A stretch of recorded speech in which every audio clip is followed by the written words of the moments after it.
아 글쎄 안 들려 들을 뉴스 없어 아무 뉴스도 귀에 들어오지 않아 듣고 또 들어도 들을 뉴스 없어 만드는 게 이프로야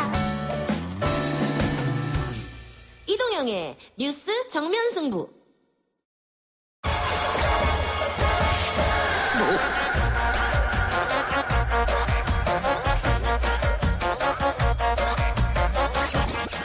YTN 라디오 이동영의 뉴스 정면승부 3부 시작합니다. 통제되지 않는 집단지성으로 우리를 둘러싼 온갖 문제의 실마리를 풀어보는 시간. 오늘도 세 분 나왔습니다. 충격적 구상학번 김기태 미국 변호사, 시사계 인자계 MC 장원, 압도적 토크 잠재력 국립암센터 가정의학과 명승건 교수, 어서 오십시오. 안녕하십니까. 안녕하세요. 반갑습니다. 명승건 박사 오랜만에 복귀하셨네요. 아, 오랜만에 복귀한 겁니까? 네. 한 달 만에 뵙는 것 같은데. 아, 그런가요? 네. 오랜만에 뵙습니다. 네, 한 달 더 된 것 같습니다. 와. 네. 어떻게 지냈어요, 그동안? 그동안 굉장히 편하게 잘 지냈죠. 월요일 날 이거 일주일에 한 번씩 오는 것도 굉장히 좀 스트레스거든요, 이게. 또 뭐 주제 정해지면 맞습니다. 내용 준비하고 이게 쉽지 않은 일입니다. 그래서 이게 이렇게 고정하시는 분들 보면 정말 대단하다고 저는 생각합니다. 특히 이동영 작가 지금 몇 년째 하고 있습니까? 이제 그만할 때 되지 않았습니까? 이제 지치게 됐을 텐데 후임자를 조금 좀 무시를 하시기 바랍니다. 저는 좀 의향이 있죠. 저는 의향이 있죠. 호시탐탐 노리고 계시군요. 호시탐탐 노리고 있습니다. 라디오 청취율 조사 기간입니다, 지금. 라디오 청취율 조사 기간에서 제가 바닥을 기면 아마 교체될 것 같습니다. 워낙 찐 팬들이 많으셔서 뭐 그런 건 걱정 안 하셔도 될 것 같아요. 네, 여러분 혹시 전화 오면 5시 YTN 라디오 이동현 뉴스 정면 승부 듣는다 이렇게 말씀해 주시면 되겠습니다. 그렇죠. 이동형만 해도 됩니까? 거기서 물어볼 거예요. 어제 알겠습니다. 어떤 라디오를 들었습니까 하면 네, 이동현 뉴스 정면 승부 들었다. 정면 승부 이렇게 얘기하면 돼요. 측면 승부만 빼면 돼요. 정면 승부. 전화 오면은 부탁드리고. 네. 근데 명 박사님은 병원이 일산에 있지 않습니까? 네, 그렇습니다. 퇴근하면서 여기 들으시면 되잖아요. 네, 그렇죠. 네, 딱 시간도 맞습니다. 네. 저희가 5시에 퇴근하니까. 네. 근데 그럴 것도 왔습니다. 준비하는 게 시간이 좀 걸리는 거죠. 그렇죠. 쉽지 않습니다. 방송을 그냥 와서 하는 사람 없으니까. 알겠습니다. 자, 덕분에 제가 잘 하고 있습니다. 아, 그랬군요. 예. 네, 전임이시잖아요. 제가 네, 후임입니다. 그 자리가 명 박사님 자리였습니다. 그러니까요. 예. 사실 전임 후임이 한 자리에 있는 게 굉장히 불편한 일인데. 근데 제작진이 배려해 주셔가지고 지금 오래 계시네요. 있을 수 없는 얘기죠. 굉장히 오래 계시는데요? 유튜브로 더 로맨스님이 너무 그리웠습니다. 역시 찐팬이 있으시다니까. 그런 분들이 있어요. 네. 제가 심어놓은. 자, 우리 압도적 93학번과 MC 장원 씨는 지난주에 추석을 어떻게 지낼지 물어봤고 고향에 다들 안 들어간다 하셨으니까 MC 장원 씨는 뭐 서울이 고향이라니까. 명 박사님 어떻게? 저도 거의 뭐 서울에만 있었죠. 특히 그 첫째 아들이 고3이다 보니까 어디 갈 수도 없고. 코로나19 딱 근데 고3이네요? 네, 그래서 계속 내내 학원에 뭐 바래다 준 거, 뭐 이걸로 그냥 많이 시간을 보냈죠. 알겠습니다. 자, 코로나 상황부터 얘기해보죠. 추석 연휴 기간 동안 확진자가 급증하진 않았습니다만 오늘 조금 늘었고 지금 추세로 봤을 때 내일 더 많은 확진자가 나올 것 같다. 일단 부산과 또 군부대에서 많은 확진자가 나온 것 같아요. 일단 오늘 상황을 설명해 주시죠. 네, 중앙방역대책본부는 이날 0시 기준으로 코로나19 신규 확진자가 73명 늘어 누적 24,164명이라고 밝혔습니다. 전날 64명보다 9명 늘었지만 5일 연속 두 자릿수를 이어갔고요. 최근 열흘 중 하루를 제외하고 9일간 두 자릿수를 유지한 셈입니다. 이날 신규 확진자 73명 가운데 지역 발생이 64명, 해외 유입은 9명이었습니다. 지역사회에서 감염된 것으로 추정되는 지역 발생 확진자는 전날 47명보다 17명 늘어나면서 다시 50명 선을 넘었고요. 주요 감염 사례를 보면 코로나19에 취약한 의료기관과 요양시설 등에서 확진자가 잇따랐습니다. 전날까지 경기 부천시의 차오름 요양원과 관련해서 총 11명이 확진이 됐고요. 부산 진구 온종합병원 사례에서는 4명이 양성 판정을 받았습니다. 새로운 집단 감염도 산발적으로 계속해서 발생을 하고 있는데요. 경기 포천시의 한 육군 부대에서는 오늘 오전 7시 기준으로 36명이 무더기로 확진 판정을 받았습니다. 또 양평군 건설업 근로자 관련 누적 8명, 그리고 서울 마포구 서울디자인고등학교 관련 7명, 경북 포항시 남구 제조업체 관련 6명 사례에서 이 새로 확진자가 나왔습니다. 예. 자, 이번에 포천의 한 부대에서 확진자가 수십 명이 나왔습니다. 그런데 사회적 거리두기 2단계로 병사들의 휴가 외출이 대부분 제한된 상태에서 어떻게 이렇게 많은 확진자가 나왔느냐. 명 박사님 어떻게 보세요? 일단 뭐 조사해봐야 알겠죠. 예. 역학조사 지금 하고 있는 중이기 때문에 제가 섣불리 얘기할 수는 없는데 맞습니다. 가능한 거는 그동안 그 병사들 휴가도 그 제한을 하긴 했지만은 일부 사례에서는 그 휴가를 갔다 오실 수 있고요. 근데 제가 강력하게 의심하는 것 중에 하나는 그 사병들이 아니고 그 간부들 있지 않습니까? 예. 간부들 같은 경우 저도 이전에 이제 육군 대위로 군의관을 했었는데 대위 그 간부들 같은 경우는 아침에 출근해서 저녁 때 퇴근하지 않습니까? 그렇죠. 그러던 와중에 이제 뭐 평일이라도 사회활동 하다가 거기서 감염이 돼갖고 다시 부대 출근하면서 감염됐을 가능성이 가장 높지 않을까 않느냐. 추정을 합니다. 그러나 구체적인 상황은 직접 이제 예. 조사해 보면 나올 겁니다. 네. 그래서 실제 현재까지 추가 확진된 간부 중 한 명이 지난달 26일, 27일 서울에 다녀온 것으로 파악돼서 역학조사가 지금 진행 중이다 하고요. 네. 그다음에 외출하고 외박은 안 되더라도 면회는 또 가능하니까 뭐 이런 그렇죠. 거에 대해서 또 가족 간에 감염이 일어날 수도 있지 않을까라는 생각이 있습니다. 요즘에는 많이 덜해졌다고 합니다만은 그 내무반 생활이 저희 때만 해도 한 발에 한 50명씩 자고 이랬단 말이죠. 그렇죠. 다닥다닥 붙어가지고. 저희는 60명씩 잤습니다. 예. 뭐 10명 더 붙이면 뭐 그게 제가 50명 얘기했는데 거기 한 10명 더 붙이면 뭔 차이가 난다고. 네, 죄송합니다. 저는 잘 모르겠어요. 저는 저기 장교로 나왔으니까. 맞아. 군의관. 병사들은 결혼하기 전에는 독신자 숙소라고 BOQ. 예, BOQ. 우리가 많이 듭니다. 1인실에서 잤었기 때문에 잘 모르겠네요. 근데 요즘은 그렇게 다닥다닥 한 내와 그렇죠. 같이 안 잔다고 합니다만. 개인 침상을 쓰는 부대도 있죠. 그래요? 네. 예. 뭐 MC 장호 씨는 전경 출신이니까 네. 빠져 있을까요? 네, 빠져 있겠습니다. 예. 잘 모르잖아요. 네. 알겠습니다. 죄송합니다. 내무반 생활 모르잖아요. 네. 행안부 소속이었습니다. 죄송합니다. 예. 국방부 아니구나. 네. 근데 이렇게 집단 생활을 할 수밖에 없지 않습니까? 그렇죠. 군대라고 하는 특성상. 그러면 역시 취약하다. 그렇죠? 취약한데 그 당연히 그래서 초반에 그 많이 그 환자가 발생했던 것이 집단 시설 내 거주하는 분들 특히 병원, 요양병원이라든가 아니면 뭐 집회 공간 그리고 사실 가장 또 우리가 우려했던 게 사실은 군부대인데 저는 생각보다 지금 9개월 동안 군부대에서 중간중간에 발생이 좀 있긴 했습니다만 굉장히 잘 관리를 해왔던 것 같아요. 예. 이번엔 조금 의외의 상황이 발생했긴 합니다만. 예. 자, 문제는 이게 추석 연휴 때 얼마나 잠복을 했겠느냐, 뭐 이 부분이잖아요. 지금 검사 수가 많지 않기 때문에 연휴 때 그래서 확진자 수가 줄어들었다는 얘기도 있습니다만은 이렇게 거리두기 뭐 2.5단계, 2단계 얼마까지 가야 되느냐, 다시 줄여야 되는 거 아니냐 이런 얘기도 있고 경제적 상황 고려해서 그 사회적 거리 단계 지금 추세를 봤을 때 낮춰야 된다라고 주장하는 사람 중에 한 명입니다. 지금 현재 충분히 그 100명 이내로 어느 정도 조절이 되고 있고요.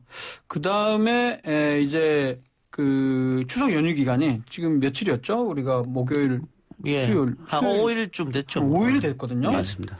그래서 지금이 중요합니다. 지금이. 왜냐하면 잠복기가 잘 아시다시피 4일에서 5일 정도 내외로 알려져 있으니까 이제 만약에 확진자 수가 증가한다면 내일이나 모레부터 좀 증가할 텐데 내일 모레까지는 한번 봐야 되겠습니다. 지금 YTN TV로도 나오고 있는데 뭐 미국에서는 대통령까지 코로나에 걸리니까 우리 방역은 그나마 잘하고 있는 게 아니냐. 그렇죠.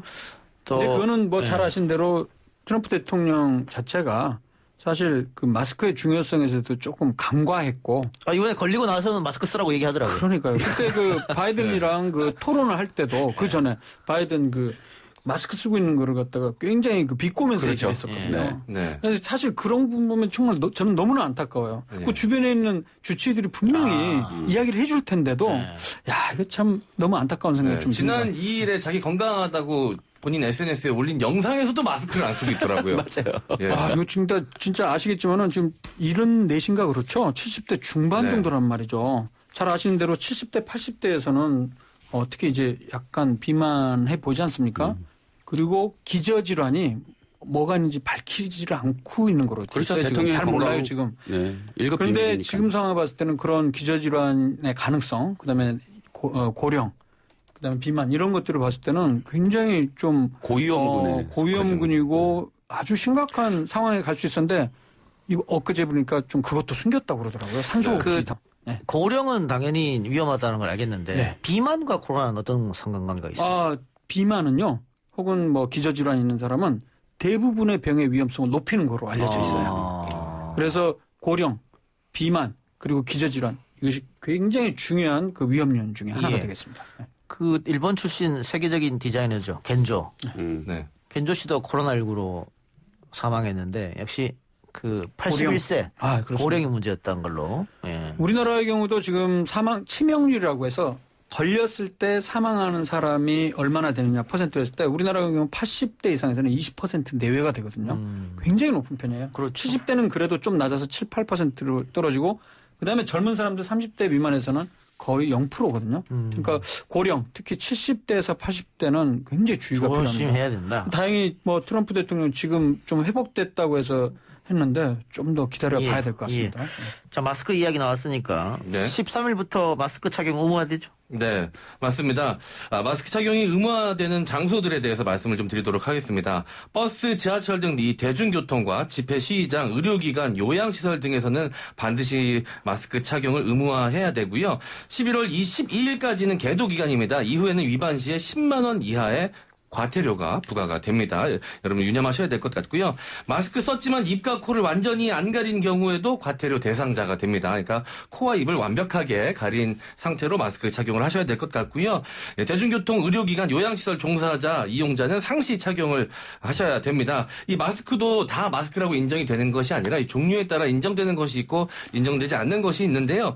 보통 이제 많이들 착용하시는 KF80, KF94, 그리고 비말 차단 마스크, 수술용 마스크, 천 마스크, 일회용 마스크 모두 인정이 됩니다. 그런데 이 망사형 마스크가 있습니다. 여기 구멍이 숭숭 뚫려 있는 망사형 마스크와 그 밸브형 마스크가 있습니다. 이 백이 밸브가 동그랗게 달려 있는 마스크가 있는데요. 이런 마스크의 경우에는 이 들숨에서는 차단 효과가 좀 있는데 날숨에서는 침이 비말이 바깥으로 나올 가능성이 높기 때문에 차단 효과가 떨어지는 것으로 알려져 있습니다. 그래서 이 밸브형 마스크도 인정이 되지 않습니다. 망사형 마스크는 당연히 비말 차단이 안 될 테고. 그렇죠. 네. 밸브형 그 밸브에서 나간다는 뜻인가요? 그렇죠. 네. 들었을 때는 괜찮은데 내쉴 때. 네네. 다른 마스크, 인정되는 마스크 같은 경우는 다 내쉴 때 안 나가는 그런 마스크인데 이런 망사형이나 밸브형에는 내쉴 때 자기 비말이 나갈 수도 있다. 그러니까 이제 이 밸브형 마스크의 목적은 독성 물질의 연기가 나한테 들어오는 걸 막는 걸 방독면의 역할을 하기 때문에 그런 것 같습니다. 근데 그 마스크가 그래서 그런 생각을 많이 할 거예요. 야, 이거 뭐 마스크 안 썼다고 10만 원이야 과태료 부과하는 건 너무 심한 거 아니냐 이렇게 생각할 수도 있을 텐데요. 그런데 최근에 마스크가 정말 중요하다는 것이 계속해서 연구 결과가 발표되고 있어요. 특히 미국 내에서도 몇 군데에서는 똑같이 많은 그 집단 내에서 환자가 발생했을 때 마스크를 그 집단이 평소에 잘 써오고 많이 써온 집단에서는 발병을 했다 할지라도 무증상 환자라든가 아니면 경한 환자가 굉장히 많고요. 사망자 수가 급격하게 줄었다는 것이죠. 그럼 그 원인이 뭐냐? 그래서 말하는 게 이런 거죠. 백신이나 치료제가 아직 개발이 안 됐지만 그 이전까지 하나의 우리가 그 종두법 우리 그런 것처럼 그러니까 일종의 예방을 할 수 있는 백신의 역할을 할 수 있는 것이 바로 마스크가 아니냐 이런 주장이 나오거든요. 무슨 얘기냐면 마스크를 쓰게 되면 바이러스를 완벽하게 차단하지는 못해요. 천 마스크나 이런 거. 하지만 나한테 들어오는 바이러스의 양이 있죠. 양. 바이러스 마리수라는 표현은 좀 이상하군요. 바이러스 그 수를 급격히 줄일 수 있게 되는데요. 실제로 그 연구 결과를 보면 바이러스 양이 많이 들어오면 더 심하게 앓고 사망률이 높아지고 바이러스가 들어온다 하더라도 적게 들어오면 그렇죠. 경하게 앓고 무증상이 있다. 이런 것들이 지금 학계에서도 인정이 되고 있는 상황이기 때문에 마스크는 많은 사람들이 모인 공간에서는 꼭 쓰는 것이 좋겠습니다. 뭐 우리나라에서도 실례로 건강식품 홍보관에서 많은 분들이 확진을 받았는데 한 분만 안 받았는데 네. 그분은 계속 마스크를 쓰고 있었다고. 계속 쓰셨습니다. 그것도 KF94로. 네. 자, 마스크 얘기는 거기까지 하고 할 땐 여러분들 23일부터인가요? 조심해 주시기 바라고요. 10만 원을 갖다 거리에서 쓰는 거는 안 쓰는 거는 과세 대상이 아닙니다. 예. 네, 13일부터 궁금했었더라고요. 13일부터 10월 13일부터 11월 12일까지 한 달간 11월 13일부터는 이제 과태료 부과됩니다. 네. 11월 13일 꼭 기억해 주세요. 제 생일이기도 합니다. 이건 뭐 그렇게 중요한 건 아니었습니다. 11월 13일. 좋은 정보 감사합니다. 네, 마스크 선물로 드려야겠네요. 그래요. 마스크 선물. 그 병원에 계시니까 출근할 때부터 퇴근할 때까지 계속 마스크를 써야 되잖아요. 아니요. 아니에요? 저 혼자 연구실에 있을 때는 벗고 있습니다. 환자 없으실 그렇죠. 사람들을 그렇죠. 마주하거나 네. 진료 보거나 맞습니다. 회의하고 그럴 때는 쓰는데 하루 종일 쓰고 있어 답답할 것 같아서 한번 여쭤봤어요. 그 개인 후원 하시는 분들은 좀 그렇습니다. 하루 종일 써야 되기 때문에 네. 정말 힘드시죠. 네. 저 개인적으로 하나 궁금한 거 여쭤봐도 됩니다. 추석 연휴 기간 동안에 혹시라도 확진된 분이 계신다면 지금 또 잠복기가 있을 거 아닙니까? 그렇죠. 그분들이 나타난다면 언제쯤 나타날까요? 좀 굉장히 걱정되고 좀 궁금하더라고요. 빠르면 이제 오늘 내일 정도 나타납니다. 왜냐하면 지난주 수요일 목요일부터 이제 이동이 시작되지 않았습니까? 그래서 잠복기란 게 그 당시에 접촉을 했어요. 그럼 바로 지금까지 증상 안 나타나다가 이제 한 5일 정도 지나면 증상이 나타나니까 오늘 내일 모레가 제일 중요할 것 같습니다. 알겠습니다. 다른 얘기 해보죠. 정부의 공공 의료 정책에 반대해서 국가고시를 거부했던 의대생들이 이제는 다시 응시하겠다면서 시험을 실시해달라 요구하고 있습니다. 뭐 국민들에게 양해도 구했어요. 다만 사과는 없었습니다. 일단 선배 의사들은 당연히 후배들을 위해서 구제해야 된다라고 얘기하고 있는데, 자, 선배 의사 중에 한 분이죠, 명승원 박사님. 의견 내주세요. 구제해야죠. 네. 해야 되는데 국민들에게 정식으로 사과도 해야 됩니다. 그러니까 이런 것 같아요. 정부에서도 명분이 필요한데 그 명분은 의대생들의 사과가 명분이거든요. 그런데 사과를 안 하고 계속 이렇게 버티니까 어떻게 그러면 명분을 쌓겠느냐. 이 사과가 당연히 필요하다고 저는 생각을 하고요. 그다음에 국민들에게 정말 그런 양해를 얻고 그러기 위해서는 최대한 사실 국민들에게 사과하는 모습들을 보여도 될까 말까 한데 지금 이렇게 그런 모습을 보여주지 않는 것은 저는 좀 문제가 있다고 생각을 합니다.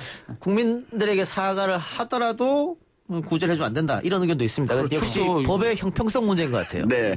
그래서 지금 그 중대본의 대변인 분도 계속 얘기하는 게 이건 형평성과 공평성, 공정성의 문제다. 어느 국가고시가 이렇게 재시험의 기회를 주는 국가고시가 어디 있느냐. 의협이 파업을 했을 때 이런 얘기도 많이 있었습니다. 다른 사람들은 자신의 생존권을 걸고 자신의 목숨을 걸고 파업을 하는데 의협 같은 경우는 남의 환자들의 목숨을 걸고 파업을 하는구나 이런 따끔한 목소리도 있었습니다. 그리고 사과를 아무리 한다고 하더라도 예를 들어 사법고시나 우리 그 모래시계라는 좀 옛날 드라마인가요? 그 박상원이 고현정 구하려다가 2차 시험에 10분이가 늦어가지고 못 들어가서 사법고시요? 네. 그래서 군대 가가지고 5.18 민주항쟁에 투입된 공수부대로 군대를 끌려가게 되지 않습니까? 이런 겁니다. 모든 국가의 시험이 1분 1초라. 그리고 우리가 수능이나 그런 학력고사 이런 거 보시면 항상 오토바이 타고 들어가고 늦게 들어갈 때 그다음에 또 택시 뭐 타고 들어가고 경찰차 타고 들어가는데 왜 시간이 정해져 있으면 그 시간에 반드시 와야지 그 이후에 오면 안 되거든요. 그런데 이 의대 시험까지 의대 국시 같은 경우는 2018년에 지각을 했어도 지각 사유서를 내고 의대에서 또 이렇게 해서 지각을 했다라고 했더니 또 재시험을 받게 한 이런 사례도 있었습니다. 이건 안 됩니다. 형평성의 문제다. 저는 예비군 훈련 1분 늦어가지고 30만 원 벌금 내고 그러니까요. 못 들어가게 하잖아요. 1분 늦었는데 안 들어가고 그러시더라고. 박상원은 군대에 끌려갔어요. 모래시계에서. MC 장은 어떤 생각입니까? 일단 뭐 이런 사회적 이슈, 전 국민적인 좀 논의가 필요한 사안에서 따져봐야 될 게 이제 세 가지 정도 있다고 보는데 원칙, 명분, 실리 아니겠습니까? 근데 실리적인 측면에서는 분명 필요해 보입니다. 왜냐하면 불을 보듯 이 의료 공백이 생길 수 있을 거라는 건 예측이 되는 상황이니까요. 원칙은 이미 깨졌고요. 이미 뭐 지켜지지 못한 상황이니까 이 명분만이라도 확실하게 챙겨야 될 텐데 이미 국민들이 받아들일 만큼 이 명분, 이 사과가 이루어지기가 과연 쉬울 것인가. 하려면 진작에 빨리 했었어야 되는데 지금 이미 많이 늦은 감을 지울 수 없습니다. 왜냐하면 많은 국민들이 그때 당시에도 분노를 느꼈지만 이후에도 사과 없이 계속해서 재시험을 요구하는 모습을 보면서 더욱더 분노했었거든요. 만약에 사과를 하더라도 그냥 일반적인 수준의 사과로는 힘들 것이다라는 생각이 좀 듭니다. 더욱 그 심각한 거는 일단 사과를 떠나서 항상 이 재시험을 요구하면서 그 이유에 대해서 얘기를 하는 게 뭐냐면 우리 3,000명 안 보면 의료 공백이 있을 거야. 그렇기 때문에 재시험 해줘야 돼. 라는 논리는 이거 국민들의 공분을 더 사는 게 아닌가라는 생각을 하고 그다음에 보건복지부에서도 지금 3,000명 시험을 안 보더라도 지금 3,000명은 아니죠. 100여 명을 봤기 때문에 안 보더라도 공공보건의와 그다음에 군의관 이런 거를 재배치해서 의료 공백이 없도록 최대한 노력을 하겠다고 했기 때문에 이번만큼은 절대 물러서지 않아야 된다고 저는 생각합니다. 알겠습니다. 그러면 근데 저는 잠시만요. 다른 생각입니다. 제가 네. 여쭤볼게요. 그래서 다른 얘기 하지 마시고요. 그 구제해야 된다고 하셨잖아요. 네, 그렇죠. 그러면 구제를 안 하면 결국은 국민들한테 피해가 간다 그랬는데 네. 그 이유를 좀 말씀해 주세요. 왜 구제 안 하면 어떤 문제가 생기는지. 일단은 지금 현재 최근 들어서는 인턴이라는 제도를 폐지하자는 의견도 나오고 있는 상황이긴 한데 여전히 큰 병원에서는 인턴이라는 직업을 갖고 있는 그 직위를 통해서 여러 가지 일들이 이루어지고 있어요. 예. 그래서 만약에 인턴 지금 한 년차 약 2,700명에 해당하는데 이 사람들이 이제 이번에 시험을 못 보고 그 이듬해 시험을 봐서 들어오는 상황이 발생하게 되면 당장 이제 내년 3월부터 병원이 돌아가는 데 있어서 상당히 좀 어려움이 발생합니다. 특히 대형 병원. 대형 병원과 그다음에 이제 뭐 공중보건이나 군의관 등을 활용한다는데 그것도 있죠. 예. 그걸 활용한다 하더라도 그 당사자들 지금 예를 들어서 공중보건의 군의관 그리고 현재 인터넷에 이제 레지던트로 올라가는 사람들은 그 일들을 또 고스란히 떠맡아 보면 또 과도한 노동 그런 것들 때문에 실제 환자들에 대한 양질의 진료를 하는데 현재로서는 좀 문제가 생길 가능성이 높거든요. 그래서 저는 그렇습니다. 분명히 의대생들이 전체적으로 그 대표들이 모여서 국민들에게 사과를 정식으로 반드시 해야 된다고 저는 생각을 하고요. 이번 기회에 늦지막히 구제를 해서 내년도 전체적으로 큰 병원이라든가 아니면 공공기관에서의 그러한 의료 진료 공백이 발생하지 않도록 전 국민 그리고 국가적인 차원에서 좀 배려가 좀 있었으면 좋겠다는 생각입니다. 후배들한테 직접 가서 말씀하세요. 제가 그렇게 영향력이 있죠. 저는 솔직히 몇 주 전부터 계속 의대생들 그리고 레지던트들한테도 우리 파견 나온 우리 레지던트들로 이거는 명분도 없고 이번 싸움 해서 아무리 다 얻고 간다 하더라도 변할 거는 별로 없다. 네. 결국에 나중에 가서 또 정부 차원에서 계속 진행을 할 것이다. 차라리 이런 싸움보다는 제일 중요한 근본적인 원인인 낮은 의료 수가에 대한 문제, 의료 수가를 올려라 에 대한 문제를 근본적인 문제 제기를 하면서 하는 것이어야 되는 거지. 네. 국민들에게 환자의 생명을 담보로 이런 자신들의 이익만 위해서 한다는 그런 인상을 주는 것은 문제가 있다. 그런데 분명히 제가 말씀드릴 것은 대부분의 병원들에서는요. 중환자실 즉 ICU나 응급실에서 공백은 발생하지 않았습니다. 왜냐하면 전임의라고 해서 전문의 자격증을 딴 사람들이 레지던트 일들을 대신 다 해줬고요. 그렇죠. 네. 그다음에 우리 같은 그 스태프들, 교수급들이 네. 전부 다 백업을 다 했기 때문에 그런 일은 발생하지 않았기 때문에 너무 걱정 안 하셔도 됩니다. 알겠습니다. 자, 그리고 또 하나가 처음에 인터넷에서 논란이 됐고 이제는 보도까지 나왔는데 의사 국시 뭐 시험 합격률이 뭐 98%, 97% 이러고 또 선발대 부정행위가 있다. 그러니까 공부 잘하는 친구들이 미리 선발대로 시험을 치고 후발대에게 시험 문제를 알려준다. 뭐 이런 얘기. 뭐 어떻게 되는 겁니까? 네, 지금 사실 그 의사국가고시 이번에 치르려고 했던 의사국가고시란 게 실기시험입니다. 실기시험이 있고 또 필기시험이 있어요. 예. 필기시험은 내년 아마 1월 초에 볼 겁니다. 보통 필기시험은 국가고시를 이틀에 걸쳐서 예. 봅니다. 예. 그러니까 필기로 우리 학력고사 옛날 수능 보는 그렇죠. 것처럼. 근데 저 때는 이 실기시험이 없었어요. 그냥 하루 만에 필기시험으로 다 봤었거든요. 근데 2010년인가부터 이 실기시험 제도가 도입이 되면서 어떻게 됐냐. 거의 3,000명에 달하는 사람들을 실기시험을 보는 거예요. 예를 들어서 연극하는 배우들에게 환자의 역할을 훈련을 시킨 다음에 환자처럼 와서 앉아있으면 이 증상에 대해서 물어보고 직접 환자를 어떤 질병을 갖고 있느냐 진단도 하고 치료하는 거 이런 걸 하기 때문에 하루에 70명에서 100명 정도만 보기 때문에 거의 한 달 반, 두 달에 걸쳐서 시험을 보거든요.